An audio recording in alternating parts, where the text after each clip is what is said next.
जय हिंद दोस्तों, कैसे हैं आप सब। उम्मीद करते हैं बढ़िया होंगे और स्वागत है आपका जेडीएस एजुकेटर के यूट्यूब चैनल पर। और आज की क्लास में हम डिस्कस करेंगे नॉन कोऑपरेशन मूवमेंट।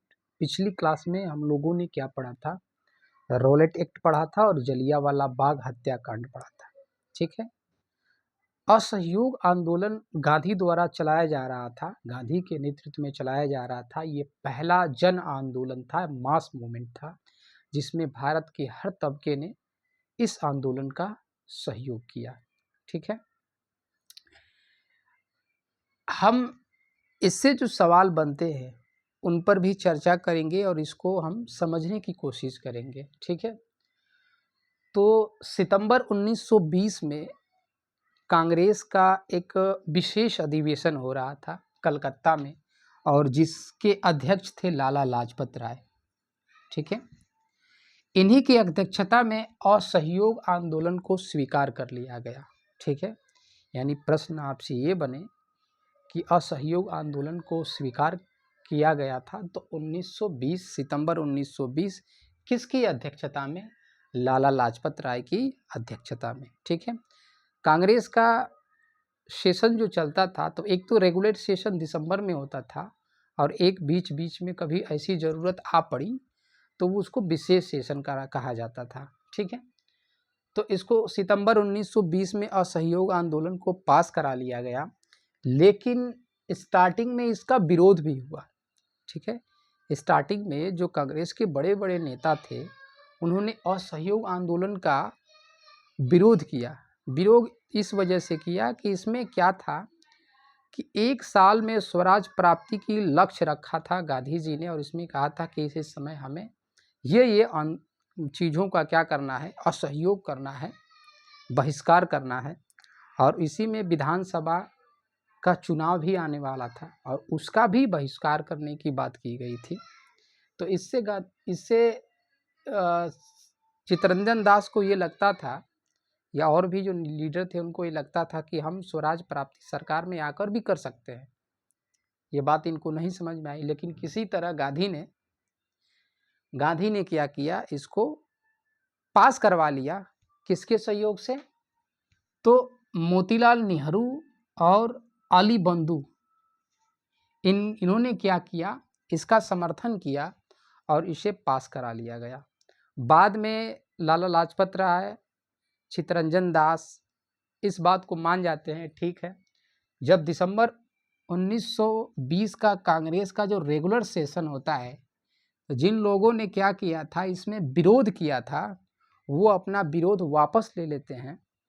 यानी लाला लाजपत राय, CR दास और जो नेता होते हैं, मुख्यतः हम इनकी बात करें तो इन्होंने अपनी जो असहयोग का विरोध था इसको वापस ले लिए, और गांधी ने, जिन्होंने विरोध किया था, गांधी ने चित्तरंजन दास से ही इस असहयोग आंदोलन को पेश कराया। कहाँ पे?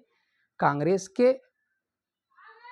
के नागपुर अधिवेशन में, दिसंबर में जो होता था उसका रेगुलर अधिवेशन, उसी अधिवेशन में इसको पेश कराया गया। किसके द्वारा? तो चित्तरंजन दास द्वारा। ठीक है। तो असहयोग आंदोलन को पेश किसने किया था? तो चित्तरंजन दास ने किया था। ठीक है। शुरू में ये क्या कर रहे थे, इसका विरोध कर रहे थे, लेकिन गांधी की राजनीति को समझना इतना आसान नहीं है। ठीक है। सभी नेताओं में जो सबसे शीर्ष पर खड़ा है वो कौन थे? वो गांधी जी थे। ठीक। उसके बाद से 1 अगस्त 1920 को ये आंदोलन गांधी द्वारा प्रारंभ हो जाता है, और इसी दिन एक दुखद समस्या ये होती है कि बाल गंगाधर तिलक की मृत्यु हो जाती है। इनके मृत्यु के बाद गांधी जी ने ये कहा कि मेरा जो सबसे मजबूत बचाव था वो इस दुनिया से चला गया। ठीक है। फिर ये मोमेंट क्या होता है, आगे बढ़ता है, और गांधी जी 1 वर्ष का समय रखते हैं कि हम 1 वर्ष में स्वराज की प्राप्ति कर लेंगे। ठीक है। सबका अलग अलग टाइम सेट किया गया था कि कब कब हम कौन से आंदोलन को इसमें शुरू करना है। ठीक है। उसके बाद गांधी जी ने सबसे पहला काम किया, शुरू होते ही इस आंदोलन के प्रारंभ में ही उन्होंने जो सरकार द्वारा, अंग्रेजों द्वारा जो दिया गया था उनको उपाधि कैसरे हिंद, उन्होंने अपने कैसरे हिंद की उपाधि को सबसे पहले त्यागा, और साथ ही साथ जमुनालाल बजाज इन्होंने राय बहादुर की जो उपाधि थी उसको त्याग दी। गांधी ये बताना चाहते हैं कि हम क्या कर रहे हैं, तुम्हारे द्वारा जो दिया गया ये सम्मान है, मैं इसको वापस करके और क्या कर रहा हूँ, अंग्रेजों से असहयोग कर रहा हूँ। ठीक है, गांधी ने कभी भाला तलवार नहीं चलाया, लेकिन उन्होंने असहयोग के माध्यम से ही, अहिंसा के माध्यम से ही अंग्रेजी शासन को अंदर ही अंदर खोखला कर दिया। ठीक है, उसके बाद अबुल कलाम आज़ाद, इससे भी प्रश्न बनता है। अबुल कलाम आज़ाद जो थे, उनकी एक पत्रिका थी, उन पत्रिका का नाम था अल हिलाल। इस पत्रिका के माध्यम से उन्होंने असहयोग आंदोलन का सपोर्ट किया। तो प्रश्न इससे बन सकता है, इसको हम याद रखेंगे। ठीक है, फिर 1921 में तिलक की जो डेथ हुई थी, उन्हीं के नाम पर तिलक फंड की स्थापना की जाती है। इसकी तिलक फंड की स्थापना की जाती है क्योंकि इतने बड़े आंदोलन को चलाने के लिए पैसे की ज़रूरत होती है। ठीक है, अब देखिए, देखते ही देखते 6 महीने के अंदर 1 करोड़ रुपए इस फंड में आ जाता है भारतीयों के द्वारा। ठीक है, फिर आगे समझेंगे। 1921 में क्या बनता है, तिलक फंड बनता है। ठीक है, किस लिए, मतलब ये जो असहयोग आंदोलन था इसे चलाने के लिए। ठीक है, अब गांधी जी 1921 में जो कांग्रेस का अधिवेशन हो रहा था, उस दौरान क्या करते हैं, दौरा करने के लिए जाते हैं और विदेशी वस्तुएं, जो विदेशी वस्त्र हैं, विदेशी वस्त्रों को होली जलाने की बात करते हैं। यानी गांधी जहाँ जा रहे थे तो लोग क्या कर रहे थे, विदेशी वस्त्रों की होली जला रहे थे और होली जलाकर क्या कर रहे थे, इस आंदोलन को आगे बढ़ाने का काम किया जा रहा था। ठीक है, एक डाटा के हिसाब से जो विदेशी वस्त्र हैं, जलाने से पहले और जलाने के बाद का जो डाटा देखा गया तो कम से कम 50% का अंतर आता है। तो गांधी क्या कर रहे हैं, असहयोग दिखा रहे हैं। हालांकि जो खादी था, ठीक है, गांधी जी ने कहा, लोगों ने कहा कि अगर हम वस्त्रों को जलाएंगे तो पहनेंगे क्या। भारतीय लोगों के पास बहुत सारे ऐसे लोग हैं जिनके पास केवल 2 जोड़ी ही कपड़े हैं। गांधी जी ने क्या कहा, गांधी जी ने कहा कि ठीक है, खादी पहनिए। तो खादी तो महंगा होता था, उन्होंने कहा कि सूत से, चरखा से आप कपड़े बनाइए। ठीक है, क्या बनाइए, कपड़े बनाइए। और गांधी जी क्या करते हैं, इसी समय गांधी जी अपने कपड़ों की संख्या को कम कर देते हैं और एक कपड़े से क्या करते हैं, ऊपर नीचे दोनों का वो इस्तेमाल करते हैं और यहीं पे अपना सिर मुड़वा लेते हैं।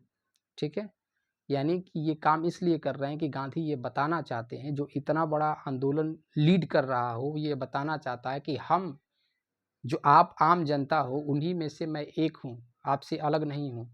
उससे पहले गांधी क्या करते थे, सूट बूट में और पगड़ी में हमेशा रहते थे, टाई बेल्ट लगाकर। तो गांधी का व्यक्तित्व ये रहा कि उन्होंने क्या किया, ऐसी प्रसिद्धि लोगों के बीच में अपना ऐसा लीडरशिप उन्होंने पैदा किया, ऐसी चीज़ें पर बनाई वहाँ पर कि वो ये बताना चाहते कि हम आप लोगों, जो गरीब लोग हैं, जो आम जनता है, उनमें से ही मैं एक हूँ, ताकि भारतीय क्या हो। और इस तरीके से गांधी की जो लोकप्रियता है वो बढ़ती गई। ठीक है, तो विदेशी वस्त्रों की होली जलाई जाती थी। तो विदेशी वस्त्रों की होली जलाने पर रविन्द्रनाथ टैगोर का एक स्टेटमेंट है कि भैया ये जो काम हो रहा है ये तो एकदम निष्ठुर बर्बादी है। एक तो पहले से समस्या हो रही है और आप इसमें जो वस्त्र है उनको जलाने की बात कर रहे हैं। गांधी जी कहते हैं कि निष्ठुर बर्बादी नहीं, ये सर्वोत्तम व्यवहार है। तो इस पर भी सवाल बन सकता है कि निष्ठुर बर्बादी यानी कि जो विदेशी वस्त्र हैं उनको जलाने पर निष्ठुर बर्बादी किसने कहा और सर्वोत्तम व्यवहार किसने कहा। ठीक है, उसके बाद असहयोग आंदोलन के दौरान जो गिरफ्तारी हुई, चित्तरंजन दास पहले विरोध में थे, फिर इन्हीं से गांधी ने क्या किया, इस असहयोग आंदोलन को पेश करवाया और फिर चित्तरंजन दास क्या होते हैं, उन प्रमुख नेताओं में जो थे, जो सबसे पहले क्या होते हैं, गिरफ्तार हो जाते हैं। भैया एक बार गिरफ्तार हो जाइए, अपनी, अगर हमसे आपका अगर अच्छा संबंध दिखाना है तो गिरफ्तार हो जाइए। ठीक है, और इनके साथ ही साथ मोहम्मद अली भी गिरफ्तार होते हैं। ठीक है, बहुत सारे नेताओं ने अपनी जमी जमाई वकालत भी त्याग दी थी। अगर हम बात करें मोतीलाल नेहरू की, तो मोतीलाल नेहरू की प्रेमी काउंसिल ब्रिटेन में, ठीक है, उनको राजा रानी का केस लड़ने के लिए बुलाया जाता था। वो इतने बड़े वकील थे। ठीक, तो मैं उम्मीद करता हूँ कि ये बात आपको समझ में आई होगी। आज के लिए इतना ही। नमस्कार।